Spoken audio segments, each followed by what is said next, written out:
1 అవర్‌లో ఒక వ్యక్తి మైండ్ సెట్‌ని, సైకాలజీని అంచనా వేయొచ్చా? మనం ఎంత అనాలిసిస్ చేసినా అంత చేసి కూడా మరి నిజాయితీ కలిగిన అధికారులు వస్తారనే గ్యారెంటీ అయితే లేదు. ఏ ఏ అంశాలను అడిగి అభ్యర్థి నుంచి వాటిని పరిగణలోకి తీసుకొని పరిశీలిస్తూ ఉంటారు? పేరెంట్స్ జాబ్, ఎడ్యుకేషన్ బ్యాక్గ్రౌండ్, అతనికి వచ్చిన మార్క్.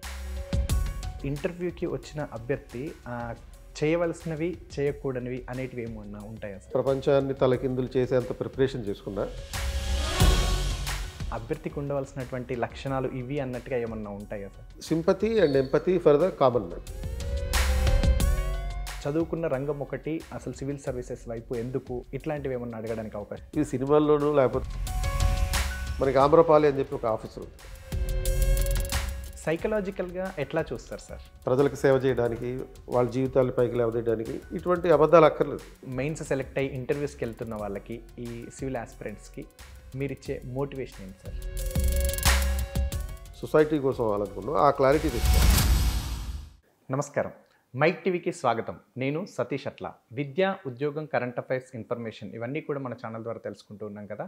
సో ఇటీవల మనకు యూపీఎస్సీ సివిల్స్కి సంబంధించి మెయిన్స్ రిజల్ట్స్ రావడం జరిగింది. ఇవి రిజల్ట్స్ వచ్చిన నెల లోపల్లోనే ఇంటర్వ్యూస్ అనేటివి కండక్ట్ చేయడం జరుగుతుంది. ఎక్కువ ప్రాధాన్యత ఇంటర్వ్యూలకి యూపీఎస్సీ అనేది ఇవ్వడం జరుగుతుంది. సో యూపీఎస్సీ ఇంటర్వ్యూలకు సంబంధించి జనవరి 2 నుంచి ఇంటర్వ్యూలు కండక్ట్ చేయనున్నారు. వీటికి సంబంధించినటువంటి అంశాలు ఏం అడుగుతారు, ఏం చూస్తారు, ఇట్లాంటి వాటి గురించి మనం తెలుసుకుందాం. మనతో పాటు ఉన్నారు Krishna Pradeep's 21st century IAS academy director గారు కృష్ణ ప్రదీప్ గారు ఉన్నారు. వారితో మాట్లాడదాం. నమస్కారం సార్. నమస్తే సార్, యూపీఎస్సీ సివిల్స్కి సంబంధించి ఇంటర్వ్యూ ప్రాసెస్ ఎట్లా ఉంటుంది సార్? సో అది మనకి ఎవ్రీ ఇయర్ 3 లెవెల్ ఎగ్జామినేషన్ ఉంటుంది. సో ప్రిలిమ్స్ తర్వాత మెయిన్స్లో 2 లెవెల్స్ ఉన్నాయి. రిటర్న్ టెస్ట్ ఒకటి, పర్సనాలిటీ టెస్ట్ ఒకటి. యూజువల్గా మనం జనరల్గా ఇంటర్వ్యూ అంటుంటాం, కానీ యూపీఎస్సీ పరిభాషలో మాత్రం దీన్ని పర్సనాలిటీ టెస్ట్ అంటున్నారు. సో ఇది కేవలం ఇంటరాగేషన్ లాంటిది కాదు, అంటే క్వశ్చన్ అడిగితే దానికి ఆన్సర్ చెప్పడం ఇలాంటిది కాదు. ఇది ఒక వ్యక్తిత్వ పరీక్ష అన్నమాట, అంటే పర్సనాలిటీ టెస్ట్. సో స్టూడెంట్ని ఇక్కడ ఫండమెంటల్గా ఒక ఆస్పిరెంట్ని మాట్లాడించే పద్ధతిలో ఇక్కడ ఈ ఇంటరాక్షన్ ఉంటుంది అన్నట్టు. సో కాబట్టి ఈ జనరల్ నాలెడ్జ్ క్వశ్చన్స్, ప్రపంచంలో అతి పెద్దదేంటి, అతి చిన్నదేంటి, ఇలాంటి జనరల్ నాలెడ్జ్ క్వశ్చన్లు ఉండవు. ఒక ఆస్పిరెంట్, ఒక సివిల్ సర్వీస్ ఆస్పిరెంట్ ఒక ఇచ్చిన అంశం మీద సోషియో ఎకనామిక్ డైవర్సిటీస్ గురించి అర్థం చేసుకుని దాని పరంగా మాట్లాడగలిగేటటువంటి స్కిల్ని టెస్ట్ చేయడం జరుగుతుంది అన్నమాట. ఓకే. సో ఇంటర్వ్యూకి సంబంధించి వెళ్ళినప్పుడు ఈ ఇంటర్వ్యూ బోర్డ్స్ ఉంటాయి కదండి, ఒక్కొక్క బోర్డు కండక్ట్ చేసింది అంటూ ఉంటారు. అసలు ఈ ఇంటర్వ్యూ కండక్ట్ చేసినప్పుడు బోర్డులో ఎంతమంది కూర్చుంటారు, ఆ బోర్డ్స్ గురించి ఒక్కసారి చెప్పండి. సో బోర్డులో యూజువల్గా 5 ఉంటారు. సో మొత్తం యూపీఎస్సీలో 7 నుంచి 9 మంది సభ్యులు ఉంటారు. వాళ్ళలో ఒకరు చైర్మన్ ఉంటారు. ఈ 7 సపోజ్ ఒక 7 ఉన్నారనుకుంటే ఒక 5 బోర్డులుగా డివైడ్ అవుతారు. సో ఒక బోర్డులో ఒక యూపీఎస్సీ మెంబర్ని ఆ బోర్డుకి చైర్మన్గా పెడతారు. అంటే యూపీఎస్సీ చైర్మన్ వేరే, బోర్డు మెంబర్లు మిగతా యూపీఎస్సీ మెంబర్లు ఉంటారు కదా, ఆ మెంబర్లు ఒక 5 బోర్డులుగాను 3 బోర్డులుగాను డివైడ్ అయ్యి ఒక్కొక్క బోర్డుకి ఒక యూపీఎస్సీ మెంబర్ని చైర్మన్గా వ్యవహరిస్తూ మిగతా 4 సభ్యులు ఉంటారు. అంటే ప్రతి ఇంటర్వ్యూ బోర్డులోనూ 5 సభ్యులు అనుకుంటే యూపీఎస్సీ రిప్రజెంటేటివ్ చైర్మన్ గాను 4 అవుట్ సైడర్స్ ఉంటారు. సో ఈ 4 అవుట్ సైడర్స్ ఎవరు? సర్వీస్లో ఉన్నటువంటి, అంటే కేంద్ర ప్రభుత్వ ఉద్యోగంలో ఉన్నటువంటి ఐఏఎస్ అధికారులు కానీ లేకపోతే ఐపీఎస్ అధికారులు కానీ. అంటే యూజువల్గా మనకి ఐఏఎస్ ఆఫీసర్స్ అంటే స్టేట్ క్యాడర్స్ ఉంటాయి, బట్ ఈ ఐఏఎస్ ఆఫీసర్లని సెంట్రల్ గవర్నమెంట్లో కూడా కొంతకాలం డిప్యుటేషన్ మీద పనిచేయాలి. అట్లా పనిచేస్తున్నటువంటి అధికారులని ఈ యూపీఎస్సీ బోర్డులో కొంతమందిని పెడతారు. అలాగే అకాడమిషియన్స్ని కూడా పెట్టచ్చు. అకాడమిషియన్స్ అంటే యూనివర్సిటీ ప్రొఫెసర్లు. సో కొంతమంది ప్యానెల్ ఉంటారు. ఒక సుమారుగా గవర్నమెంట్ యూనివర్సిటీలే మనకి 150 ఉన్నాయి దేశవ్యాప్తంగా. ఈ 150 యూనివర్సిటీల్లో నుంచి ఒక ప్యానెల్ని తయారు చేసుకుని ఆ ఇంట్రెస్ట్ ఉన్నటువంటి ఆ ప్యానెల్లో ఉన్న వాళ్ళని ఈ ఇంటర్వ్యూ బోర్డులోకి తీసుకోవడం జరుగుతుంది అన్నమాట. ఓకే. తర్వాత సైకాలజిస్ట్ కూడా ఉండే అవకాశం ఉంటుంది. Okay sir. అంటే జనరల్గా ఈ ఇంటర్వ్యూ నిర్వహించడం అనేది ఎంత టైం నిర్వహిస్తారు? అంటే పర్టికులర్గా ఒక 15 minutes, హాఫ్ అన్ అవర్ అని ఏమన్నా ఉంటుందా సార్? సో దీనికి టైం అనేది స్పెసిఫై లేదు. అది ఇంటర్వ్యూ బోర్డులోకి అభ్యర్థి లోపలికి వెళ్ళిన వెంటనే ఒకే క్వశ్చన్ అడిగి పంపించేయచ్చు. లేకపోతే కొన్ని సందర్భాల్లో 30 నుంచి 40 నిమిషాలు కూడా అయ్యే అవకాశం ఉంటుంది. అంటే ఫుల్ లెంత్ ఇంటర్వ్యూ తీస్తే కనుక 40 నిమిషాలు కూడా పట్టొచ్చు. అంటే కొన్ని సందర్భాల్లో ఒక ఆస్పిరెంట్ని ఒకే క్వశ్చన్ అడిగి పంపించేసినటువంటి సందర్భాలు ఉన్నాయన్నమాట ఓకే. గతంలో. సో ఇప్పుడు ఆ ట్రెండ్ అనేది మెల్లగా తగ్గుతూ వచ్చింది. అంటే గతంలో ఒక మిస్సెస్ రజ్దాన్ బోర్డ్ అని ఉండేది. ఆవిడైతే ఒక అభ్యర్థిని ఒకటే క్వశ్చన్ అడిగి పంపించేసేది. అంటే సపోజ్ ఒక ఫీమేల్ అభ్యర్థి ఇంటర్వ్యూకి వెళ్ళేటప్పుడు యూజువల్గా మనం అమ్మాయిలని ఇంటర్వ్యూకి వెళ్తుంటే శారీ కట్టుకుని వెళ్తుంటాం. కానీ ఒక అమ్మాయి ఏం చేసిందంటే జీన్స్ ప్యాంటు టీ షర్ట్ వేసుకుని ఇంటర్వ్యూకి వెళ్ళింది. ఆ అమ్మాయికి ఒకటే క్వశ్చన్ అడిగారు. ఆ క్వశ్చన్ ఏంటంటే అమ్మాయిలు సిగరెట్ తాగడం మీద నీ అభిప్రాయం ఏంటి అని చెప్పి. ఆమె సిగరెట్ తాగడం మంచిది కాదు, అనారోగ్యం ఇట్లా చెప్పేసిన తర్వాత నువ్వు వెళ్ళిపోమని చెప్పాను. ఓకే. ఒకటే క్వశ్చన్ ఒకటే ఆన్సర్, దట్స్ ఆల్. ఓకే. అంటే దీనికి సంబంధించి ఇప్పుడు మీరు చెప్పిన ప్రకారంగా అంటే మేల్కి ఈ విధంగా ఫీమేల్కి ఈ విధంగా అని డ్రెస్ రిలేటెడ్ కోడ్ ఉందా అండి? ఉంటుందండి అట్లా. ఓకే. అంటే ఈ అడిగే ప్రశ్నలు అభ్యర్థి యాటిట్యూడ్ని బట్టి మారుతూ ఉంటాయి అన్నమాట. Okay, fine. అంటే ఇంకొకటి సార్, ఇప్పుడు మీరు అన్నారు దాదాపు 40-45 నిమిషాల వరకు ఉండొచ్చు అంటున్నారు. ఈ 15 మినిట్స్, హాఫ్ అన్ అవర్, 1 అవర్లో ఒక వ్యక్తి మైండ్ సెట్ని, సైకాలజీని అంచనా వేయొచ్చా? అట్లా అవకాశం ఉందా? అంచనా వేయడం కుదరదు అని అనుకునే వాళ్ళు ఒక వర్గం ఉంటారు. బట్ అంచనా వేయచ్చు. ఎందుకంటే అభ్యర్థి మనం ఎంత అనాలిసిస్ చేసినా, ఇప్పుడు సపోజ్ బ్రిటన్లో అయితే 3 days ఇంటర్వ్యూ సిస్టమ్ ఉంటుంది. అది కంట్రీ హౌస్ ఇంటర్వ్యూ అని చెప్పి బ్రిటన్లో ఒక హయ్యర్ సివిల్ సర్వీసెస్ని అక్కడ ఎగ్జిక్యూటివ్ సర్వీసెస్ అంటారు. ఇండియాలో ఐఏఎస్ ఎలా అయితే ఉందో అక్కడ ఎగ్జిక్యూటివ్ సర్వీసెస్. ఆ ఎగ్జిక్యూటివ్ సర్వీసెస్కి ఎంపిక చేసే అభ్యర్థిని 3 రోజుల పాటు ఇంటర్వ్యూ చేస్తారు. ఓకే. సో 3 రోజుల పాటు ఒక చోటకి పిలిచి 3 రోజులు అక్కడే 24 hours అక్కడే ఉండాలి. మొత్తం ఆ పరిస్థితి అంతా, అతను చేసే ప్రవర్తన అంతా అబ్జర్వ్ చేస్తుంటారు. అంత చేసి కూడా మరి నిజాయితీ కలిగిన అధికారులు వస్తారనే గ్యారెంటీ అయితే లేదు, మనం ఎంత టెస్ట్ చేసినా కానీ. సో ఇక్కడున్న సాధ్యమైనంత వరకు ఈ 40 నిమిషాల్లో అభ్యర్థి యొక్క యాటిట్యూడ్ని అంచనా వేయడానికి అవకాశం ఉంటుంది, వాళ్ళకు ఉన్నటువంటి ఎక్స్పీరియన్స్ దృష్టిలో పెట్టుకుని. ఓకే. అండ్ ఇంకొకటి, ఇంతకుముందు మనం బోర్డ్స్ గురించి అనుకున్నాం కదా సార్, పర్టికులర్గా ఈ బోర్డు అంటే ఈ బోర్డు, ఈ పేరు గల బోర్డు ఇంటర్వ్యూ చేసింది అని చెప్తూ ఉంటారు కదా సార్, అవి ఎన్ని ఉంటాయి అట్లా? ఇది సిమిలర్ టు సుప్రీంకోర్టు జడ్జిమెంట్ లాంటిదే. ఓకే అండి. సుప్రీంకోర్టు ఒక కేసులో తీర్పు ఇచ్చిందంటే ఆ తీర్పు అనేది అక్కడ ఉన్నటువంటి న్యాయమూర్తి యొక్క యాటిట్యూడ్ మీద ఆధారపడి, వ్యక్తిగత అభిప్రాయం మీద ఆధారపడడం చాలా మటుకు. అందుకే మనకి ప్రతి కేసుకి తీర్పులు మారిపోతూ ఉంటాయి యూజువల్గా. సో ఇప్పుడు ఫర్ ఎగ్జాంపుల్ గతంలో ఒక కేసులో ప్రైవసీ అనేది ఫండమెంటల్ రైట్ కాదు అన్నారు 1962లో. బట్ ఇప్పుడు ఆ జడ్జిమెంట్ ఎవరైతే ఇచ్చారో అతని కొడుకే ఇప్పుడు చీఫ్ జస్టిస్గా ఉన్నారు. ఆయన ఇచ్చిన జడ్జిమెంట్ ప్రకారం ప్రైవసీ అనేది ఫండమెంటల్ రైట్ అని అన్నారు. ఎలా అయితే మారిపోయిందో జడ్జిలను బట్టి, అదేవిధంగా బోర్డు యొక్క చైర్పర్సన్ యొక్క యాటిట్యూడ్ని బట్టి కూడా మనకి ఈ వేరియేషన్ అనేది కంపల్సరీగా వస్తూ ఉంటుంది అన్నమాట. ఓకే. సో అంటే వేరియేషన్ రావడం అంటే ఏంటి, ఆ యాటిట్యూడ్, ఆ మెంబర్ ఆర్ చైర్మన్ యొక్క యాటిట్యూడ్ కఠినమైనది కావచ్చు, ఆర్ లేకపోతే కొంచెం లిబరల్గా ఉండొచ్చు. దాన్ని బట్టి మార్కులు ఎక్కువ రావడమా తక్కువ రావడమా అనేది కూడా ఉంటూ ఉంటుంది. గ్యారెంటీగా ఆ ఇంపాక్ట్ అయితే, వ్యక్తిగతమైనటువంటి ప్రభావం అయితే ఉంటూ ఉంటుంది. Okay sir. సో కనుక దాన్ని బట్టి అభ్యర్థులు పలానా బోర్డు అయితే ఈజీ, పలానా బోర్డు అయితే మోడరేట్, ఇంకో బోర్డు అయితే డిఫికల్ట్ అని ఒక నిర్ణయానికి వస్తుంటారు. అంటే పర్టికులర్గా వాటికి ఏమన్నా ఈ బోర్డు అని పేర్లు ఏమన్నా ఉన్నాయా సార్? కొన్ని పేర్లు వింటూ చైర్మన్ పేరే బోర్డు పేరు అంటారు అనమాట. అంతేనా సార్? ఓకే. ఆ బోర్డు పర్టికులర్ ఒక ఇంటర్వ్యూ బోర్డుకి చైర్మన్. ఇప్పుడు ఇందాక నేను రజ్దాన్ బోర్డు అన్నాను. అవును సార్. సో రజ్దాన్ అంటే ఆవిడ చైర్మన్, ఆ పర్టికులర్ బోర్డుకి చైర్పర్సన్. అగర్వాల్ బోర్డు అంటారు, ఆ చైర్పర్సన్ పేరు అనమాట. అట్లా బోర్డు చైర్పర్సన్ ఎవరు ఉంటారో ఆ చైర్పర్సన్ యొక్క వ్యక్తిత్వాన్ని బట్టి మార్కులు ఎక్కువ రావడం తక్కువ రావడం అనేది ఉంటుంది. క్వశ్చన్స్ కఠినంగా అడగడం, లేకపోతే ఈజీగా అడగడం, మోడరేట్గా అడగడం అనేది ఉంటుంది. Okay sir, fine. ఇంకొకటి, ఏ అంశాలను అడిగి అభ్యర్థి నుంచి వాటిని పరిగణలోకి తీసుకొని పరిశీలిస్తూ ఉంటారు? ఇది ఫండమెంటల్గా ఇక్కడ 2 రకాల అంశాలు. ఒకటి కరెంట్ ఇష్యూస్, కాంటెంపరీ సొసైటీకి సంబంధించినటువంటి అంశాలు ఒకటి. 2 అభ్యర్థి యొక్క డిఏఎఫ్కి సంబంధించిన క్వశ్చన్స్. డిఏఎఫ్ అంటే detailed application form. Okay. So ఈ కరెంట్ అఫైర్స్, కరెంట్ ఇష్యూస్కి సంబంధించి national affairs, international affairs, local issues అంటే ఆ అభ్యర్థి ఏ రాష్ట్రం నుంచి అయితే వచ్చాడో ఆ రాష్ట్రానికి సంబంధించిన కరెంట్ ఇష్యూస్. రెండోది డిఏఎఫ్లో ఉండే అంశాలు. ఈ డిఏఎఫ్లో అభ్యర్థి యొక్క పేరెంట్స్ పేరు కాడి నుంచి పేరెంట్స్ జాబు, లేకపోతే అభ్యర్థి యొక్క ఎడ్యుకేషన్ బ్యాక్గ్రౌండ్, అతనికి వచ్చిన మార్కులు, లీడర్షిప్ క్వాలిటీస్, లీడర్షిప్ పొజిషన్స్, ఏమైనా స్పోర్ట్స్ లాంటి అచీవ్మెంట్స్ ఉంటే ఆ అచీవ్మెంట్స్కి సంబంధించిన ఇన్ఫర్మేషన్, ఆర్ అభ్యర్థి యొక్క హాబీస్, ఇలా మొత్తం అన్నీ ఆ డిఏఎఫ్లో ఉంటాయి. వాటి ఆధారంగా క్వశ్చన్లు అడుగుతారు. ఇప్పుడు సపోజ్ హాబీస్ అని ఈ మధ్యన చాలామంది ఎక్కువ మంది అభ్యర్థులు పెట్టుకునేది ఏంటంటే, ఇప్పుడు సపోజ్ 1990s ఎక్కువ మంది అభ్యర్థులు కుకింగ్ హాబీ అని పెట్టుకునేవారు. ఈ మధ్య కాలంలో గత 10 ఏళ్ల నుంచి నేను అబ్జర్వ్ చేస్తుంది ఏంటంటే హాబీ గార్డెనింగ్ అని పెట్టుకుంటున్నారు. సో ఇట్లా యూజువల్గా ఒక పర్టికులర్ ఆస్పెక్ట్ హాబీ మీద ఉంటుందన్నమాట. సో ఈ రకంగా 2 రకాల అంశాలు, ఈ వ్యక్తిగత అంశాలు డిఏఎఫ్లో, or socio economic political issues, current affairs. Okay sir. అంటే ఇంటర్వ్యూకి వచ్చిన అభ్యర్థి చేయవలసినవి చేయకూడనివి అనేటివి ఏమన్నా ఉంటాయా సార్? సో అభ్యర్థులు చేయాల్సినవి ఏంటంటే ప్రిపరేషన్ అవ్వడం.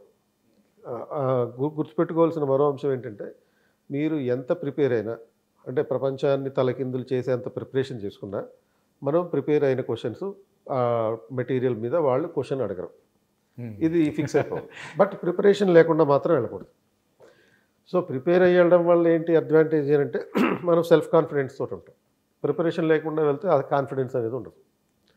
సో కంపల్సరీగా ప్రిపేర్ కావాలి, కానీ ఆ ప్రిపేర్ అయిన దాని నుంచి క్వశ్చన్ అడగరు. మీరు 100 పాయింట్లు ప్రిపేర్ అయితే బోర్డులో 101 పాయింట్ అడుగుతారు. ఇది కంపల్సరీగా చేయాల్సింది. అలాగే మన ఫిజికల్ అపియరెన్స్ విషయంలో కూడా కేర్ఫుల్గా ఉండాలి. ఎందుకంటే the moment you enter into the interview board room, they observe you. Observe చేసినప్పుడు మనం first impression is the best impression. కాబట్టి మనల్ని చూడగానే మనం బాగున్నాము, లేకపోతే ఈ అమ్మాయి లేకపోతే ఈ అబ్బాయి బాగా ఆన్సర్ చెప్పగలుగుతారు అనే ఒక పాజిటివ్ ఇంప్రెషన్ అయితే చేయాలి. అంటే జస్ట్ లైక్ మనం పెళ్లి చూపులకు వెళ్ళినప్పుడు కంపల్సరీగా ప్రిపేర్ అయ్యి వెళ్తాం, ఫిజికల్గా బాగా ఉండాలని చెప్పి. అలాగే ఇంటర్వ్యూకి వెళ్ళినప్పుడు కూడా ఫిజికల్గా బాగా ఉండేటట్టు కొన్ని ఎస్టాబ్లిష్డ్ ప్రిన్సిపల్స్ని అవాయిడ్ చేయకూడదు. ఇందా చెప్పాను, ఒక అమ్మాయి ప్యాంటు షర్ట్లో వెళ్ళిందని చెప్పి. అండ్ అటువంటివి ఇంటర్వ్యూ బోర్డు వాళ్ళు జనరేషన్ వేరే ఉంటుంది కాబట్టి వాళ్ళు దీన్ని కొంచెం నెగిటివ్గా తీసుకోవచ్చు. ఇటువంటివి నీ ఇష్టమైన డ్రెస్ వేసుకోవడం నీ హక్కే, అందులో డౌటే లేదు. కానీ కొన్ని మనం వెళ్ళే ప్రాంతాన్ని బట్టి, ప్రదేశాన్ని బట్టి మన సర్టోరియల్ చాయిసెస్ కూడా ఉండాలి. సర్టోరియల్ చాయిస్ అంటే డ్రెస్ చాయిసెస్ ఉంటాయి, మనం ఎక్కడికి వెళ్తున్నామని దాన్ని బట్టి. ఇప్పుడు ఇంట్లో ఉన్నప్పుడు నైటీ వేసుకుని తిరగచ్చు, లేకపోతే పైజామా వేసుకుని తిరగచ్చు. కానీ అదే పైజామాలో మనం ఆఫీస్కి వెళ్ళాం, అక్కడికి వెళ్ళినప్పుడు డ్రెస్ మారుస్తాం, పెళ్ళికి వెళ్ళినప్పుడు ఇంకో డ్రెస్ వేసుకుంటాం. అలాగే ఇంటర్వ్యూకి వెళ్ళినప్పుడు ఆ ఇంటర్వ్యూ సంబంధించినటువంటి ఫార్మల్ డ్రెస్ ఏదైతే ఉందో ఆ ఫార్మాలిటీస్ని మాత్రం కంపల్సరీగా పాటించాలి. బాయ్స్ విషయంలో అయితే కంపల్సరీగా సాధ్యమైనంత వరకు ఇన్షర్ట్ చేసుకుని టై కట్టుకుని వెళ్ళడం మంచిది. అండ్ క్యారీ చేయగలిగితే సూట్ వేసుకోవడం మంచిది, బ్లేజర్ వేసుకోవడం మంచిది. ఓకే. సో అమ్మాయిలు సాధ్యమైనంత వరకు శారీ కట్టుకు వెళ్ళడం మంచిది. ఈ టీషర్ట్స్, ప్యాంట్స్, జీన్స్ అనేటువంటివి అవాయిడ్ చేయడం మంచిది. ఎందుకంటే వాళ్ళు దాన్ని యాక్సెప్ట్ చేయలేకపోవచ్చు, ఇంత advance nature of sartorial choice అనేదాన్ని. As far as you're outside the official matters you have complete choice, but once you are entering into the official choices you are not having the complete choices. ఇప్పుడు ముఖ్యంగా అభ్యర్థికి ఉండవలసినటువంటి లక్షణాలు ఇవి అన్నట్టుగా ఏమన్నా ఉంటాయా సార్? సివిల్స్ ప్రిపేర్ అయ్యే అభ్యర్థులకి కొన్ని ప్రత్యేకంగా లక్షణాలు అంటూ ఏమీ ఉండవు. జనరల్గా మనం ఒక సాధారణమైనటువంటి నేపథ్యం కలిగినటువంటి వ్యక్తులనే వాళ్ళు సెలెక్ట్ చేస్తుంటారు. జనరల్గా ఉన్న ఒపీనియన్ ఏంటంటే బ్యూరోక్రాట్స్ పిల్లల్ని, లేకపోతే డబ్బులున్న వాళ్ళ పిల్లల్ని మాత్రమే సెలెక్ట్ చేస్తారనేది తప్పు. అతి సాధారణ నేపథ్యం నుంచి వచ్చిన వాళ్ళు కూడా సెలెక్ట్ చేస్తుంటారు. ఇప్పుడు బుర్రా వెంకటేశం గారు ఉన్నారు, ద మోస్ట్ సోబర్ బ్యాక్గ్రౌండ్, ఇప్పుడు హైయర్ ఎడ్యుకేషన్లో సెక్రటరీగా ఉన్నారు ఆయన. అలాగే ఆకే రవికృష్ణ ఐపీఎస్ ఆఫీసర్ 2007లో సెలెక్ట్ అయ్యాడు. ఆకే రవికృష్ణ అనే ఆయన జస్ట్ ఒక నార్మల్ సైకిల్ షాప్ ఓనర్ కొడుకు, సైకిల్ షాప్ కూడా కాదు, సైకిల్ మెకానిక్ ఓనర్ కొడుకు. అలాగే నా స్టూడెంట్ ఒక అబ్బాయి రవి కర్ణాటక క్యాడర్లో డీసీపీగా ఉన్నాడు. ఆయన ఒక టీచర్ ఇచ్చిన డబ్బులతోటి డిగ్రీ చదువుకున్నాడు. డిగ్రీ చదువుతూ ఒక బార్లో అటెండర్గా పనిచేస్తూ డిగ్రీ కంప్లీట్ చేసుకుని అక్కడ సంపాదించుకున్న డబ్బుల్ని కొన్ని దాచుకుని కోచింగ్ తీసుకుని ఐపీఎస్ సాధించాడు. అంటే ఎటువంటి నేపథ్యం ఉన్నటువంటి వ్యక్తి అయినా రావచ్చు. యూపీఎస్సీ చూసేదల్లా నీకు కష్టపడే తత్వం ఉందా లేదా, కన్సిస్టెన్సీ ఆఫ్ ప్రిపరేషన్ అనేది compulsory. And empathy, sympathy and empathy for the common man, సాధారణ ప్రజల పట్ల మనకి ఒక దయా స్వభావం కలిగి ఉండాలి, జాలి ఉండాలి, అలాగే సహాయం చేసేటటువంటి యాటిట్యూడ్ ఉండాలి. ఇవి మాత్రమే యూపీఎస్సీ చూస్తుంది. ఇలాంటి క్యారెక్టర్స్ కావాలి. నీ ప్రిపరేషన్లో కన్సిస్టెన్సీ ఉండాలి. అంటే చాలామంది ఏం చేస్తారంటే సపోజ్ ప్రిలిమ్స్ వరకు ప్రిపేర్ అవుతారు. ప్రిపేర్ అయిన తర్వాత ఎగ్జామ్ రాశాక ఫెయిల్ అయ్యారు అనుకోండి, ఇక ప్రిపరేషన్ మళ్ళీ అక్కడ కట్ చేసేస్తారు. కట్ చేసి మళ్ళీ నెక్స్ట్ ఇయర్ జనవరిలో మళ్ళీ మొదలు పెడతారు. ఇలా చేయకూడదు. కనీసం ఒక 2 సంవత్సరాల పాటు ఎటువంటి ఆటంకం లేకుండా, ఎటువంటి బ్రేక్ లేకుండా నిరంతరంగా ప్రిపేర్ అయ్యి అటెంప్ట్ ఇస్తే అది మీకు సక్సెస్ అవుతుంది అన్నమాట. సో ఆ కన్సిస్టెన్సీ అనేది చూస్తారు. 2 sympathy, empathy towards the weaker sections. ఈ 2 అక్కడ కావాల్సినటువంటి క్వాలిటీస్. Okay sir, fine. ఇప్పుడు మీరు ఇంతకుముందు అన్నారు కదా సార్, ప్రపంచ స్థాయిలో లేకపోతే దేశ స్థాయిలో, రాష్ట్ర స్థాయిలో, జిల్లా స్థాయిలో వాళ్ళ వాతావరణాన్ని బట్టి, వాళ్ళు పెరిగిన దాన్ని బట్టి ఇట్లాంటి వాటిపైన ఎట్లాంటి అంశాలు ఎక్కువగా అడిగే అవకాశం ఉండొచ్చు అంటారు? అంటే ఇప్పుడు సపోజ్ ముఖ్యంగా మన ఏపీ తెలంగాణ తీసుకుంటే. ఓకే, ఇప్పుడు కరెంట్ అఫైర్స్ ఈ 3 స్థాయిల్లోనూ ఉంటాయి. International current affairs, national and regional. So international issues మీద అంటే ఏ ఇష్యూ గురించి అడిగినా కానీ మన అభిప్రాయాన్ని చెప్పాలి అక్కడ. Okay sir. ఇప్పుడు రష్యా యుక్రెయిన్ యుద్ధం జరుగుతుంది, దాని మీద నీ అభిప్రాయం ఏంటి? హమాస్ మీద దాడి పేరుతోటి ఇజ్రాయెల్ సాధారణ పౌరుల్ని చంపుతుంది, దీని గురించి నువ్వేమంటావు? ఇలాంటి క్వశ్చన్లు అడుగుతారు. ఇది ఇంటర్నేషనల్ లెవెల్. అలాగే నేషనల్ లెవెల్లో ఇప్పుడు సపోజ్ ఐపీసీ, సిఆర్పిసి తీసేసి కొత్త చట్టాలు 3 తీసుకొచ్చారు, దీని మీద నీ అభిప్రాయం ఏంటి? ఈ మోస్ట్ కరెంట్ ఇష్యూస్ ఏవైతే ఉంటాయి. అలాగే ఎలక్షన్ కమిషన్ ఉంది. ఎలక్షన్ కమిషన్ ప్రధాన ఎన్నికల కమిషనర్ వీళ్ళ నియామకంలో కొత్త ప్రక్రియను ఇంట్రడ్యూస్ చేశారు. ఆ కొత్త ప్రక్రియ మీద నీ అభిప్రాయం ఏంటి? ఆ కొత్త ప్రక్రియ ఏంటో అడగరాను, అది జనరల్ నాలెడ్జ్ అవుతుంది. ఆ కొత్త ప్రక్రియ అంటే దీంట్లో ఒక సెలక్షన్ కమిటీ ఉంటుంది. ఆ సెలక్షన్ కమిటీలో ప్రైమ్ మినిస్టర్ ఉంటాడు, క్యాబినెట్ మినిస్టర్ ఒకటి ఉంటాడు, leader of opposition in the Lok Sabha ఉంటారు. వీటి గురించి అడిగితే జనరల్ నాలెడ్జ్. దాని గురించి సపోజ్ అడిగినప్పుడు పూర్తి స్థాయిలో ఇన్ఫర్మేషన్ లేదనుకోండి, స్టూడెంట్ చెప్పలేడు. కానీ ఇది చదివి ఉంటాడు, ఈ అంశాన్ని చదివి ఉంటాడు, దాని మీద ఒక అభిప్రాయాన్ని రూపొందించుకుని మైండ్లో ఉంటుంది. అభిప్రాయాన్ని చెప్పడం ఈజీ అవుతుంది, మాట్లాడించడం ముఖ్యం ఇక్కడ. సో స్టూడెంట్ని ఇలా కొత్త స్ట్రక్చర్ని తీసుకొచ్చారు కదా ఎలక్షన్ కమిషన్లో, మరి దీని మీద నీ అభిప్రాయం ఏంటి? ఇది మంచి పద్ధత, చెడ్డ పద్ధత? ఇది సుప్రీంకోర్టు తీర్పుకు అనుగుణంగా ఉందా, వ్యతిరేకంగా ఉందా? రాజ్యాంగ స్ఫూర్తిని దెబ్బతీసే విధంగా ఉందా, అనుకూలంగా ఉందా? అప్పుడు మనం ఏదో ఒక ఒపీనియన్ అయితే చెప్పగలుగుతాం. అందులో ఉండే సెలక్షన్ కమిటీలో మెంబర్లు ఎవరు అని అడిగితే చెప్పలేకపోవచ్చు. బట్ ఆ స్ట్రక్చర్ విషయంలో, కొత్త స్ట్రక్చర్ విషయంలో నీ అభిప్రాయం అడిగితే చెప్పగలుగుతారు. ఇలా national issues or otherwise regional issues. అంటే సపోజ్ తెలంగాణ నుంచి వెళ్ళే అభ్యర్థులకి తెలంగాణ పాలసీస్ మీద క్వశ్చన్లు అడుగుతారు. సంథింగ్ లైక్ మహాలక్ష్మి ప్రోగ్రామ్ ఉంది. ఆ మహాలక్ష్మి ప్రోగ్రామ్ ద్వారా బస్సుల్లో అమ్మాయిలకి ఫ్రీగా ట్రాన్స్పోర్టేషన్ ఇస్తున్నారు, లేడీస్కి. దీని మీద నీ అభిప్రాయం ఏంటి? ఆ ఇన్ఫర్మేషన్ వాళ్ళే ఇచ్చేస్తారు. మీ స్టేట్లో ఉచితంగా లేడీస్కి ట్రాన్స్పోర్టేషన్ ఇస్తున్నారు అనేది ఇన్ఫర్మేషన్. దీని మీద నీ అభిప్రాయం ఏంటి? ఇది సక్సెస్ అవుతుందా, ఫెయిల్ అవుతుందా అనేది చెప్పగలగాలి. ఇంకొంచెం రీజనల్గా డెప్త్గా వెళ్ళాలనుకోండి, లైక్ మీ ఒక జిల్లాకి సంబంధించినటువంటి సమాచారం. ఇప్పుడు మహబూబ్ నగర్ జిల్లా నుంచి అభ్యర్థి వెళ్ళాడు అనుకోండి. గతంలో మహబూబ్ నగర్ నుంచి వలసలు ఎక్కువగా ఉండేవి, ఇప్పుడు రివర్స్ మైగ్రేషన్ జరుగుతుంది, దీనికి కారణాలు ఏంటి? ఇలాంటి క్వశ్చన్ అడుగుతాను. అదే ఆంధ్రప్రదేశ్ అభ్యర్థి అనుకోండి. ఆంధ్రప్రదేశ్లో మిగతా రాష్ట్రాల్లో లేని విధంగా ఉన్నటువంటి ఎడ్యుకేషనల్ రిఫార్మ్స్ కొన్ని తీసుకొచ్చారు, దీని ఇంపాక్ట్ ఏంటి? అంటే అమ్మఒడి ప్రోగ్రాం ఉంది, అమ్మఒడి ప్రోగ్రాం కారణంగా వచ్చే ఇంపాక్ట్ ఏంటి? జగనన్న గోరుముద్ద అనే స్కీమ్ ఉంది, ఆ స్కీమ్ వల్ల వచ్చేటటువంటి ఇంపాక్ట్ ఏంటి? సో సపోజ్ ఆ అభ్యర్థి కనుక వెస్ట్ గోదావరి డిస్ట్రిక్ట్ నుంచి వెళ్ళి అడిగితే ఆ వెస్ట్ గోదావరికి సంబంధించినటువంటి అంశాలు, కొల్లేరు సరస్సు, దాని సస్టైనబిలిటీ, దాని మీద క్వశ్చన్ అడగచ్చు. సో అట్లా నువ్వు ఆన్సర్ ఏదైనా చెప్పచ్చు, బట్ నువ్వు జస్టిఫికేషన్ చేసుకోగలగాలి. ఈ మహాలక్ష్మి స్కీమ్ లాంటిది, ఫ్రీ ట్రాన్స్పోర్టేషన్, బస్సెస్లో ఫ్రీ ట్రాన్స్పోర్టేషన్, ఇది మంచిదా చెడ్డదా అంటే చెడ్డదని చెప్పచ్చు. మంచిదని చెప్పాలి, చెడ్డదని చెప్పాలి, బ్యాలెన్స్డ్గా ఉండాలి అనేది ఏం లేదు. ఓకే, అయితే మంచిదని చెప్పండి, లేకపోతే చెడ్డదని చెప్పండి, ఆర్ బ్యాలెన్స్డ్గా ఉండండి. కంపల్సరీగా బ్యాలెన్స్గా ఉండాలని అవసరం లేదు. As long as you justify your answer, there is nothing wrong. Justify అంటే మంచిది అన్నప్పుడు మంచిది ఎందుకు, దానికి 1 2 3 4 కారణాలు చెప్పాలి. మళ్ళీ అట్లా రివర్స్ కారణాలు చెప్పాలి, ఎందుకు మంచిది, ఎందుకంటే నా అభిప్రాయం ప్రకారం అని చెప్తూ. ఇది మంచిది కాదు, ఈ ప్రోగ్రాం వల్ల నష్టాలు ఉన్నాయి, 1 2 3 4 రీజన్స్ చెప్పాలి. ఓకే, సో అట్లా ఈ ఏమన్నా ఆన్సర్ చెప్పొచ్చు. నీతోటి మాట్లాడించడమే వాళ్ళ లక్ష్యం. దానివల్ల నీ యాటిట్యూడ్ అర్థమవుతుంది, నీ కమ్యూనికేషన్ స్కిల్స్ అర్థమవుతాయి. కమ్యూనికేషన్ స్కిల్స్ అంటే మాట్లాడడమే మాత్రమే కాదు, నీకున్నటువంటి అభిప్రాయాన్ని ఎదుటి వ్యక్తి ద్వారా అంగీకరింపచేసేటటువంటి ఎబిలిటీ. ఎందుకంటే రేపు ఐఏఎస్ అయిన తర్వాత ఏం చేయాలి? ఒక కలెక్టర్గా నువ్వు గవర్నమెంట్ ప్రోగ్రామ్స్ గురించి ప్రజలకి చెప్పి వాటిని తీసుకునేటట్టుగా, బెనిఫిట్ని ఎంజాయ్ చేసేటట్టుగా చేయాలి. ఓకే. ఎందుకంటే ఇండియాలో one of the major issue ఏంటి అంటే, సోషల్ ఇష్యూ ఏంటి అంటే, గవర్నమెంట్ అణగారిన వర్గాల కోసం వందల కొద్ది కార్యక్రమాలు అమలు చేస్తుంది. బట్ ఏ కార్యక్రమం కూడా 20% కన్నా ఎక్కువ సక్సెస్ కావట్లేదు. ఇంప్లిమెంటేషనల్ ఫెయిల్యూర్స్ అవుతున్నాయి. ఎందుకు ఫెయిల్యూర్ అవుతుంది? ప్రజలకి ఆ విషయాల గురించి తెలియకపోవడం ఒకటి, ఆ బెనిఫిట్ ఉందని తెలియకపోవడం ఒకటి, రెండు తెలిసినా కానీ దాన్ని ఉపయోగించుకోకపోవడం ఒకటి. ఎందుకు తెలిసినా ఉపయోగించుకోకపోవడం? అధికారుల నిర్లక్ష్యం వల్ల కావచ్చు, అధికారులు ఆ విషయాన్ని ప్రజలకి తెలియజేయకపోవడం వల్ల కావచ్చు. ఆ ఇంప్లిమెంటేషనల్ ఫెయిల్యూర్ నుంచి అధిగమించే కెపాసిటీ ఆ అభ్యర్థికి ఉందా లేదో చూస్తారన్నమాట. సో అట్లా ఇంటర్వ్యూ అనేటటువంటిది కరెంట్ ఇష్యూస్ మీద అడుగుతూనే అభ్యర్థి యొక్క యాటిట్యూడ్ని కూడా గమనించడం జరుగుతుంది. సో అంటే జనరల్గా ఇప్పుడు మీరు చెప్తున్న ప్రకారంగా సబ్జెక్ట్ పరంగా కానీ జనరల్ నాలెడ్జ్ ఇట్లాంటివి ఏం అడిగారు అన్నట్టు. సబ్జెక్ట్ అనేది మీకు మెయిన్స్లోనే టెస్ట్ చేసేస్తారు. ఓకే అండి.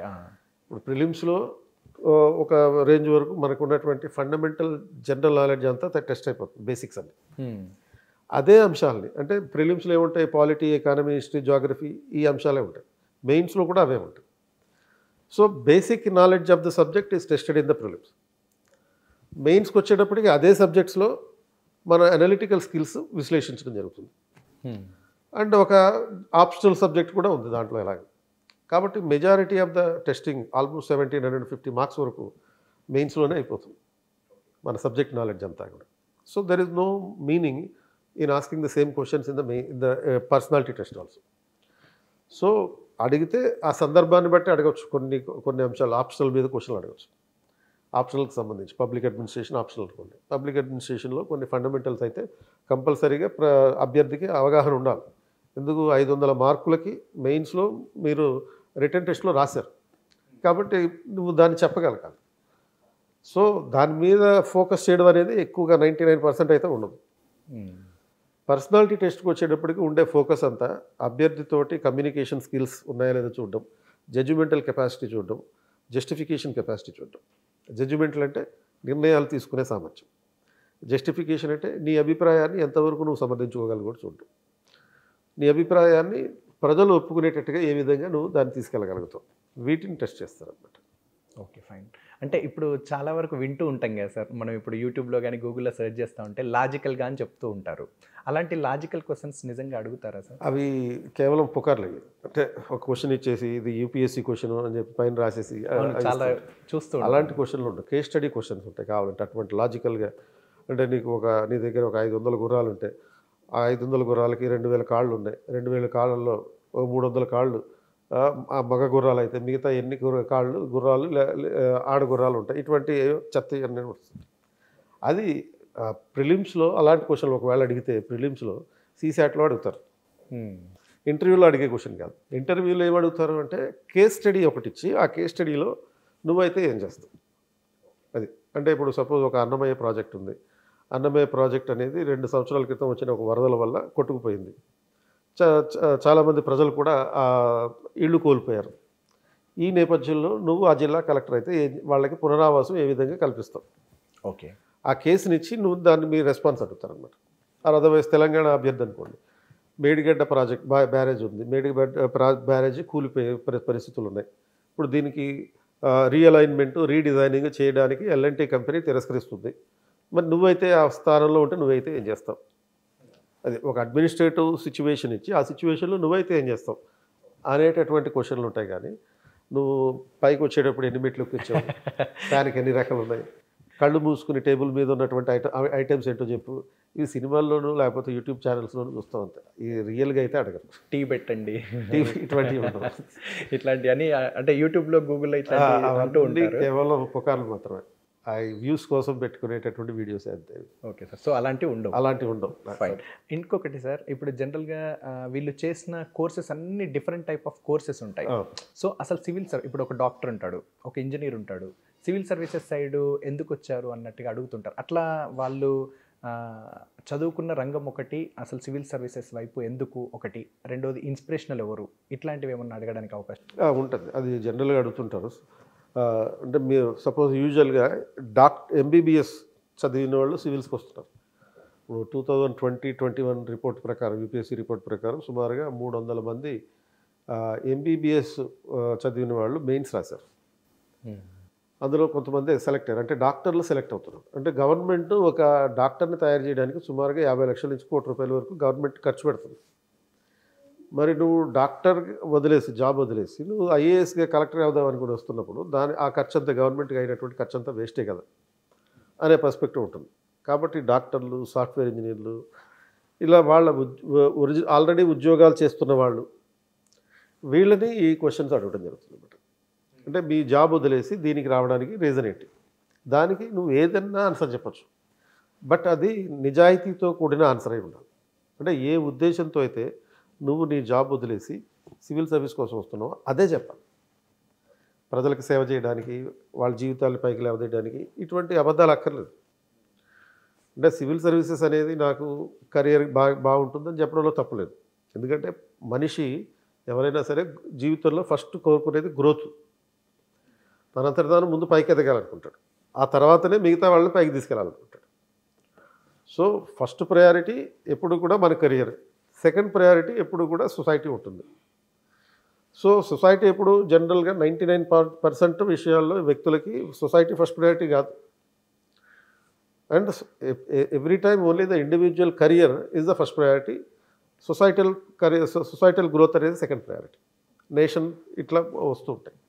కాబట్టి ఏ ఉద్దేశంతో ఇప్పుడు నువ్వు చేసే జాబ్ నీకు అందులో ఎటువంటి ఇన్స్పిరేషన్ లేకపోయింది, దానివల్ల పెద్దగా ప్రయోజనం లేదనుకుంటుంది, అప్పుడు నువ్వు కెరియర్ షిఫ్ట్ అవుతున్నావు.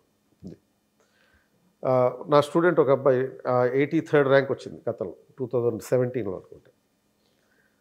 సో ఆయన ఐఐటి చెన్నైలో ఐఐటి కంప్లీట్ చేశాడు. కంప్లీట్ చేసిన తర్వాత ఒక కంపెనీలో, కార్స్ కంపెనీ, పెద్ద కార్ కంపెనీలో జాబ్ వచ్చింది.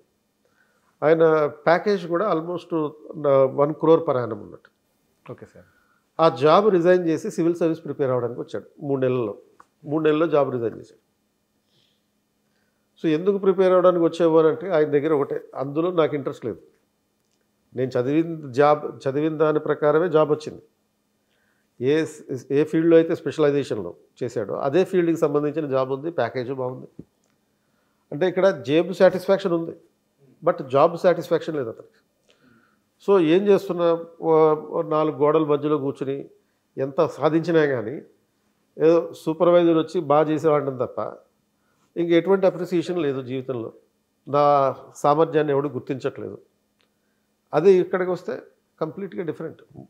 అతని పేరు ముషరఫ్, మన జిహెచ్ఎంసీ పరిధిలోనే పనిచేస్తున్నాడు. ఇంతకుముందు కూడా జిహెచ్ఎంసీ పరిధిలో అసిస్టెంట్ కమిషనర్గా పనిచేశాడు ఆయన.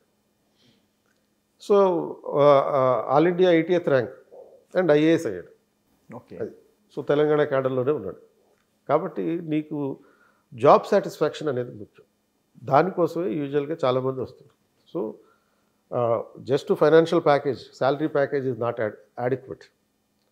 The person should also have a job satisfaction. And ఆ జాబ్ సాటిస్ఫాక్షన్ ఎక్కడి నుంచి వస్తుంది? 10 మందికి సర్వీస్ చేయడం ద్వారా వస్తుందా, ఆర్ లేకపోతే ఎక్స్ప్లోరేషన్ ద్వారా వస్తుందా అనేది దాన్ని గుర్తించాలి. అందుకే నేను ఎప్పుడు అడ్వైస్ చేసేది ఏంటంటే, సివిల్ సర్వీస్ ప్రిపేర్ అయ్యే అభ్యర్థికి, ప్రిపేర్ అవ్వాలనుకునే అభ్యర్థికి, don't raise first question as how to prepare for civil service. అంటే సివిల్ సర్వీస్ ఎలా ప్రిపేర్ అవ్వాలి అనేది నీ మొదటి ప్రశ్న కాకూడదు.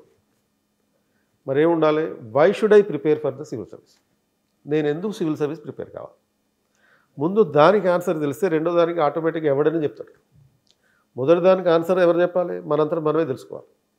ఎందుకు నేను ఐఏఎస్ అవ్వాలి, అయిన తర్వాత నా కెరియర్కి ఎలా ఉపయోగపడుతుంది, సమాజానికి ఎట్లా ఉపయోగపడుతుంది, దేశానికి ఎట్లా ఉపయోగపడుతుంది, ఈ ప్రపంచాన్ని నేను ఏ విధంగా మార్చగలుగుతాను, ఈ 4 డైమెన్షన్స్లో నువ్వు దాన్ని ఆలోచించుకోవాలి. ఆ తర్వాతనే ఎలా ప్రిపేర్ అవ్వాలి, ఏ పుస్తకాలు చదవాలనేది నువ్వు ఏ సైట్ చూసుకున్న దగ్గర దొరుకుతుంది. అది రైటింగ్ ప్రాక్టీస్ ఎలా ఉండాలి, ఏదైనా సరే అది న్యాచురల్గా వచ్చేసే ఆన్సర్ అది. ఇప్పుడు భాష పరంగా ఎట్లా సార్? డిఫరెంట్ స్టేట్స్ నుంచి వస్తూ ఉంటారు కదా, లాంగ్వేజ్ పరంగా ఎట్లా? ఇప్పుడు మన తెలుగు వాళ్ళు ఉంటారు, డిఫరెంట్ లాంగ్వేజెస్ ఉంటాయి. ఇప్పుడు suppose civil service exam English మీడియంలో రాయొచ్చు, హిందీ మీడియంలో రాయొచ్చు, ఆరు రాజ్యాంగం గుర్తించిన 22 భాషల్లో ఏ మీడియంలో అయినా రాయొచ్చు, తెలుగు మీడియంలోనూ రాయొచ్చు, అంటే రాయడానికి సంబంధించి. సో క్వశ్చన్ పేపర్ వాళ్ళు మాత్రం చదవడానికి ఇచ్చే క్వశ్చన్ పేపర్ మాత్రం వాళ్ళు ఇంగ్లీషు హిందీలో ఇస్తారు.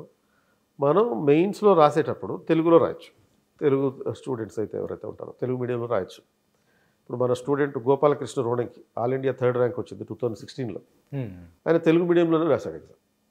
తెలుగు లిటరేచర్ ఆప్షన్లు పెట్టుకుని తెలుగు మీడియంలో మొత్తం అన్ని పేపర్లు రాశాడు. ఇంటర్వ్యూ కూడా తెలుగులోనే చేస్తారు. ఇంటర్వ్యూకి రీజనల్ బోర్డు ఉంటుంది.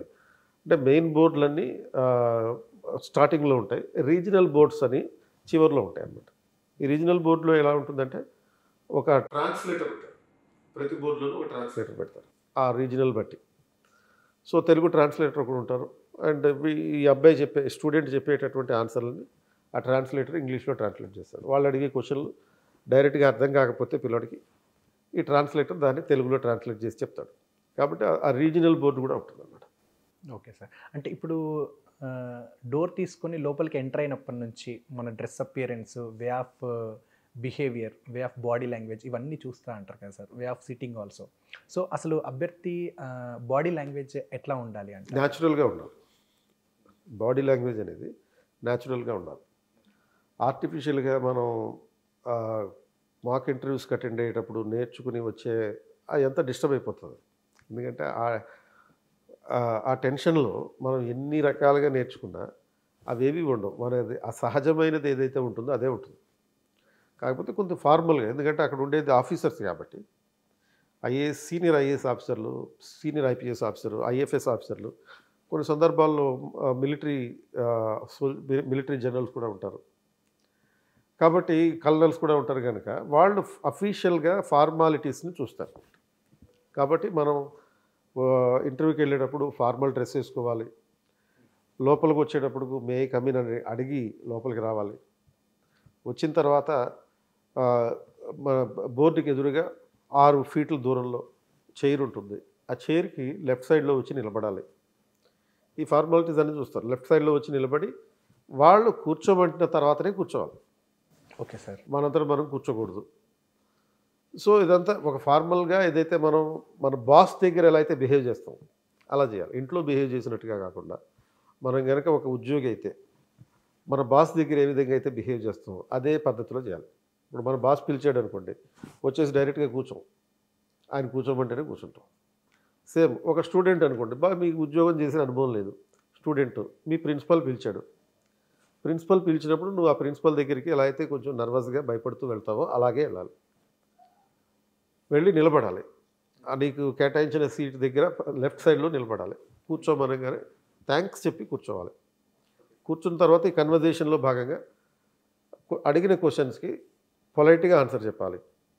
అండ్ సాధ్యమైనంత వరకు బోర్డులో ఉన్న మెంబర్లందరినీ చూస్తూ చెప్పాలి. ఇప్పుడు చైర్మన్ క్వశ్చన్ అడిగాడని చెప్పి ఓన్లీ చైర్మన్ని మాత్రమే చూస్తూ ఆన్సర్ చెప్పడం కాదు, మిగతా 4 కూడా చూస్తూ చెప్పాలి. ఆర్ లెఫ్ట్ ఎక్స్ట్రీమ్లో ఉన్న మెంబర్ క్వశ్చన్ అడిగితే మిగతా 4 చూస్తూ చెప్పాలి. ఓకే. అది రెండో ఆస్పెక్ట్ ఏంటంటే మీకు ఏదైనా ఆన్సర్ తెలియనప్పుడు ఏం చేయాలంటే either you should say that sorry sir I'm not sure about this question అని చెప్పాలి. తెలియదు అని చెప్పేటప్పుడు మాత్రం కూడా పొలైట్గా ఉండాలన్నమాట. ఐఎమ్ సారీ సార్ అనేటటువంటి పదం మాత్రం కంపల్సరీ రావాలి. I'm not sure about this answer. And suppose if you want to take a guess, దానికి కూడా పర్మిషన్ తీసుకోవాలి. Sorry sir can I make a guess అని చెప్పి మళ్ళీ ఒక గెస్ చేయొచ్చా అన్నట్టుగా అడగాలి. ఆ పొలైట్నెస్ని అయితే ప్రదర్శించాల్సినటువంటి అవసరం ఉంది. ఇప్పుడు కొంతమంది కొన్ని విషయాలలో అంటూ ఉంటారు కదా సార్, అంటే వాళ్ళు చెప్పిందే కరెక్ట్ అన్నట్టుగా కూడా వాదిస్తూ ఉంటారు. అలాంటి వాళ్ళు ఎక్కువ శాతం ఎట్లా ఉంటే బాగుంటుంది అంటారు? అదే మనం ఏం వాదించినా, అంటే స్టూడెంట్ గురించి అంటున్నారు మీరు? అదే అభ్యర్థి ఏది వాదించినా అది పొలైట్గా ఉండాలి ఆ వాదనది. అండ్ జస్టిఫికేషన్ చేసుకునేటట్టుగా ఉండాలి. జస్టిఫికేషన్ అంటే ఏంటి? You are suppose to have adequate statistical data with you. ఇప్పుడు భారతదేశం అభివృద్ధి చెందిన దేశమా, అభివృద్ధి చెందుతున్న దేశమా అని క్వశ్చన్ అడిగారు అనుకోండి. ఇప్పుడు student it's a developed country అని చెప్తాడు. డెవలప్డ్ కంట్రీ అని చెప్పినప్పుడు అక్కడ ఉండే ప్రొఫెసర్ ప్రతి టెక్స్ట్ బుక్లోనూ డెవలపింగ్ కంట్రీ అనే కదా రాసి ఉంది, నువ్వు ఎట్లా డెవలప్డ్ కంట్రీ అని చెప్తున్నావు అని ఆర్గ్యూ చేస్తాడు. చేసినప్పుడు దానికి డాటా చెప్పాలి. ఏమని IMF రీసెంట్గా ఇచ్చినటువంటి రిపోర్ట్ ప్రకారం India is marking 7.6% of growth rate when compared to any other country in the world. Highest growth rate is being shown. భారతదేశం 5th largest economy in the world. అంటే ఈ G7 దేశాలలో ఉన్నటువంటి 2 దేశాల కన్నా అధికంగా భారతదేశ ఆర్థిక వ్యవస్థ ఉంది. అండ్ నెక్స్ట్ 3 ఏళ్లలో భారతదేశం 3వ ఆర్థిక వ్యవస్థగా ఎదగబోతుంది. 2047 నాటికి, అంటే ఇండియా 100 ఇయర్స్ అయ్యేటప్పటికి 2047 నాటికి India May emerge as the second largest economy are largest economy in the world. ఇవన్నీ IMF నివేదికలు చెప్తున్నటువంటి అంశాలు. సో ఇటువంటి స్టాటిస్టికల్ డేటా కనుక మనం చెప్పగలిగినప్పుడు అది జస్టిఫికేషన్. అంటే జస్టిఫికేషన్ అనేది మూర్ఖంగా, లేకపోతే మన యూట్యూబ్ యూనివర్సిటీలో నేర్చుకున్నట్టుగా, వాట్సాప్ యూనివర్సిటీలో నేర్చుకున్నట్టుగా కాకూడదు. సో అప్పుడు దానికి మనం చేసే ఆర్గ్యుమెంట్కి ప్రాపర్గా దానికి ఒక పే ఆఫ్ ఇచ్చినట్టు అవుతుంది అన్నమాట. జనరల్గా ఈ రాయమనడం కానీ, లేకపోతే ఏమన్నా డ్రాయింగ్ ఏమనడం కానీ, లేకపోతే కొన్ని సందర్భాలలో మనము ఆర్మీకి సంబంధించి సెంట్రల్ రిలేటెడ్గా కొన్ని ఉంటాయి సార్. అంటే ఒక డ్రాయింగ్ చూపెట్టి, అంటే దాని గురించి చెప్పండి ఏమనుకుంటున్నారు, అట్లాంటివి ఏమన్నా ఉండొచ్చు సార్? ఇది జనరల్గా మనకి అమెరికాలో ఈ ఎగ్జిక్యూటివ్ సర్వీసెస్కి సంబంధించిన ఉద్యోగాలకి మేనేజ్మెంట్ సెంటర్స్ అని చెప్పి ఒక ఎగ్జామినేషన్ ప్యాటర్న్ ఉంటుంది. అక్కడ ఎటువంటి అడుగుతారు అంటే ఒక పీస్ ఆఫ్ వర్క్ ఇచ్చి దాన్ని డెమాన్స్ట్రేషన్ చేయమన్నట్టు. ఇప్పుడు సపోజ్ మీ హాబీ పెయింటింగ్ అన్నారనుకోండి, పెయింటింగ్కి సంబంధించిన క్వశ్చన్స్ అడుగుతారు, కానీ అర్జెంటుగా నువ్వు పెయింటింగ్ ఏమని చెప్పి మాత్రం అడగరు. ఓకే. ఇప్పుడు కుకింగ్ నా హాబీ అని అన్నప్పుడు పర్టికులర్గా నువ్వు ఏ వంటలో ఎక్స్పర్ట్ అని అడుగుతారు. నీకు బిర్యానీ తయారు చేయడం ఎక్స్పర్ట్ అని చెప్పారు అనుకోండి, దాంట్లో వేసే ఇంగ్రీడియంట్స్ ఏంటని అడుగుతారు. ఏ ఇంగ్రీడియంట్ వల్ల బిర్యానీ టేస్టు మిగతా వాటికి భిన్నంగా ఉంటుంది. What distinguishes Hyderabadi biryani from the rest of the world. అంటే ప్రపంచంలో వేరే బిర్యానీలు అనేక రకాలు ఉంటాయి.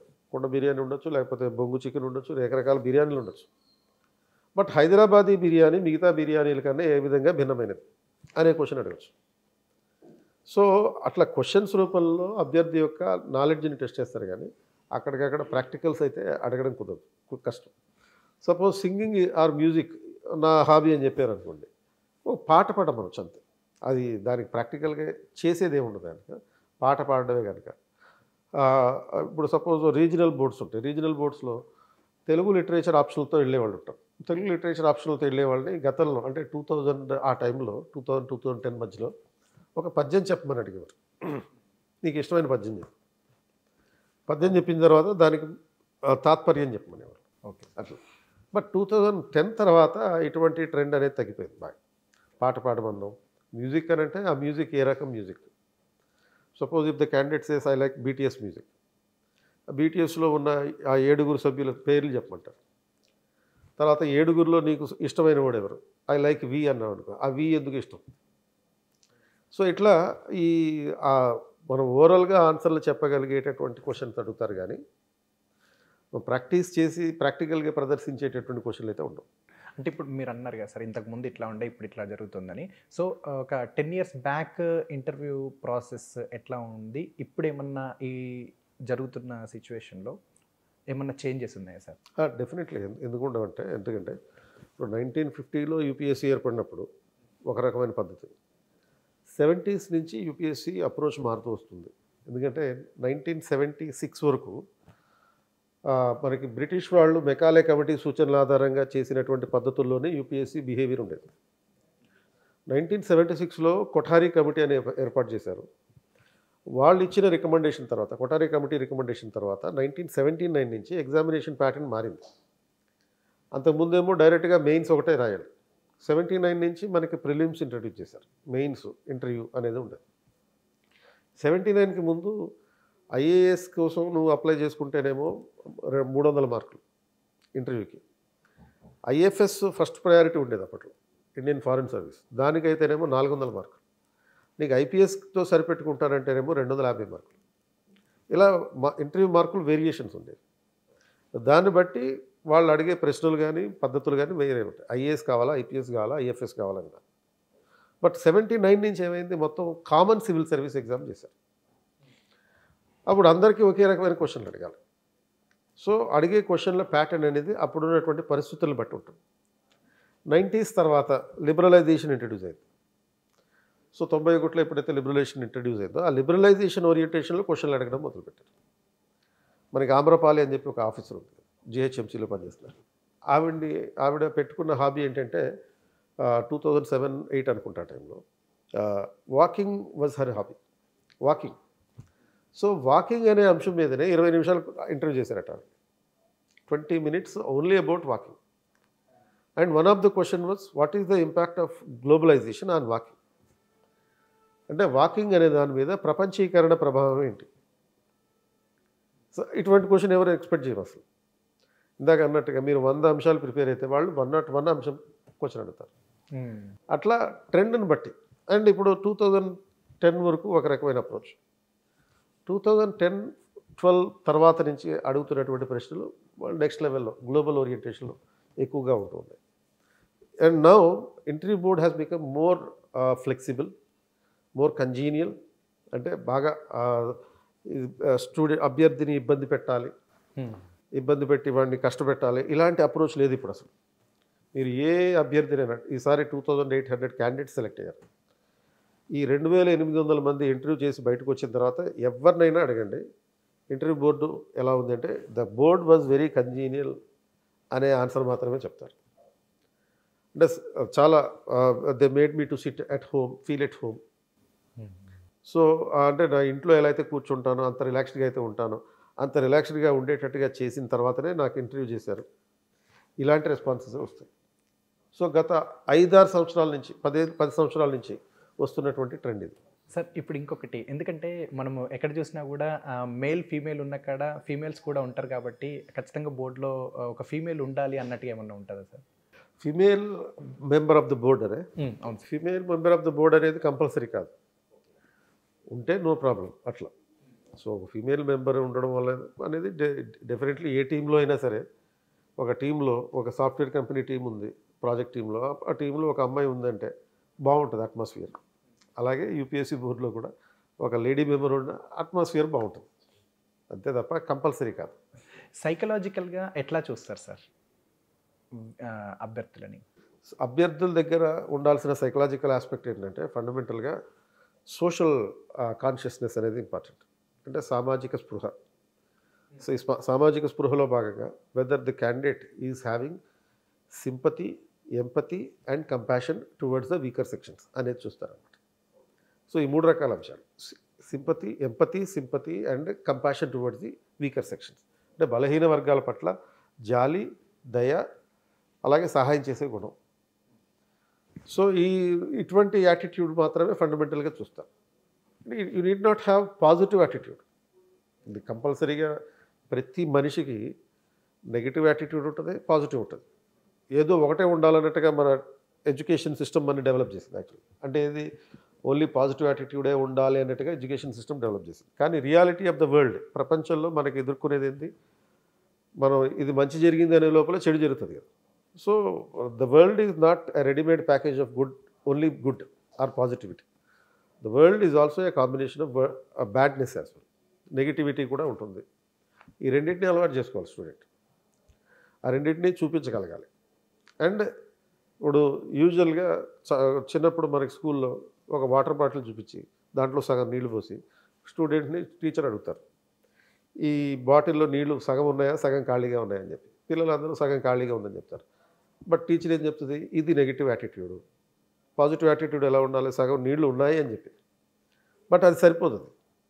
సగం నీళ్లు ఉన్నాయి అనేది ఎంత నిజమో సగం సీసా ఖాళీగా ఉన్నది అనేది కూడా అంతే నిజం. అది కూడా నేర్పించాలి. అది నేర్పించకపోవడం వల్ల చాలామంది పిల్లలు సూసైడ్ చేసుకుంటారు. అంటే అది నేర్పించడం అంటే నెగిటివిటీ అనేది నేర్పించకపోవడం వల్ల, నీళ్ళు లేకపోవడం అనేది కాదు. సో సూసైడ్లు ఎందుకు చేసుకుంటున్నారంటే చిన్నప్పటి నుంచి ఓన్లీ గెలవడం అనేది మాత్రమే నేర్పించి, అవును సార్, ఓడిపోవడం వల్ల అనేది కూడా జీవితంలో ఒక భాగమే అనేది చెప్పకపోవడం వల్ల పరిస్థితి అలా ఉంటుంది. అండ్ కాబట్టి ఏం చేయాలి, ఆ ఖాళీగా ఉన్నదాన్ని ఎలా నింపాలి అనే విషయాన్ని నేర్పించాలి. సో సివిల్ సర్వీస్ ఆస్పిరెంట్ ఉండాల్సింది positive attitude, negative attitude and creative attitude. Creative attitude అంటే సొల్యూషన్ చెప్పడం, ఒక సమస్యకి పరిష్కారం చెప్పగలిగే దృక్పథం ఉండాలి. అలా ఉన్నప్పుడు బోర్డుకి ఆ పరిష్కార దృక్పథం అనేది నచ్చుతుంది. లైక్ ఇప్పుడు ఎవరైనా ఐఏఎస్ కావాలనుకున్నాను, లేకపోతే గ్రూప్ 1 ఆఫీసర్ అవ్వాలి అనుకున్నాను, అని అనుకున్న వాళ్ళకి మీరు ఇచ్చే మోటివేషనల్గా ఒక ఆస్పిరెంట్కి ఇవ్వాలనుకున్నది? అది మనం ప్రిపేర్ అవ్వాలనుకున్నప్పుడు first why should I prepare for the civil service or any other competitive exam? ఎందుకు నేను ప్రిపేర్ అవ్వాలి అంటే నేను నా పేరెంట్స్ కోసం ప్రిపేర్ అవ్వాలి. ఎందుకంటే చాలామంది పేరెంట్స్ నేను ఐఏఎస్ కాగలేకపోయాను కాబట్టి మా అబ్బాయి అవ్వాలి, మా అమ్మాయి అవ్వాలనుకుంటారు. మరి ఆ పేరెంట్స్ కోసం అవ్వాలనుకుంటున్నావా, నీ కోసం అవ్వాలనుకుంటున్నావా, సొసైటీ కోసం అవ్వాలనుకుంటున్నావా? ఆ క్లారిటీ తెచ్చుకోవాలి. తెచ్చుకున్న తర్వాత అప్పుడు ఈ ప్రిపరేషన్ మొదలు పెట్టాలి.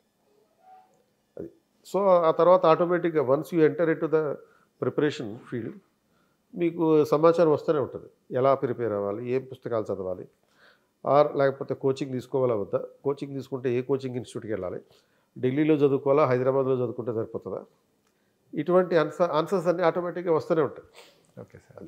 సో ఫండమెంటల్గా మీరు గుర్తించాల్సిన విషయం ఏంటంటే whether why should I prepare for the civil service, either any competitive exam, any competitive. So thank you sir, thank you so much. ఇది అండి, ఎవరైతే ఇప్పుడు ప్రిలిమ్స్ క్వాలిఫై అయిన తర్వాత మెయిన్స్ మేజర్గా క్వాలిఫై అయిన సివిల్స్ ఆస్పిరెంట్స్ ఉన్నారో వాళ్ళు ఇంటర్వ్యూకి వెళ్ళేటప్పుడు ఉండవలసినటువంటి అంశాలకు సంబంధించినటువంటివి మనకు కృష్ణప్రదీప్స్ ఐఏఎస్ అకాడమీ డైరెక్టర్ కృష్ణప్రదీప్ గారు తెలియజేయడం జరిగింది. సో ఖచ్చితంగా ఈ వీడియో చూసి ఒకసారి పూర్తిగా చూసి ఏ పరమైనటువంటి అంశాలు ఉండొచ్చు, మీరు వెళ్ళేటప్పుడు ఏ రకమైనటువంటి డ్రెస్ ఆస్పిరెంట్స్తో వెళ్ళాలి, పొలైట్గా ఎట్లాంటి ఆన్సర్స్ చేయాలి, వాళ్ళు ఏ రకమైనటువంటివి అడిగే అవకాశాలు ఉన్నాయి, ఇలాంటివన్నీ కూడా ఈ ఇంటర్వ్యూ ద్వారా మీరు పూర్తిగా తెలుసుకోవడానికి అవకాశం ఉంది. సో థ్యాంక్ యూ అండి.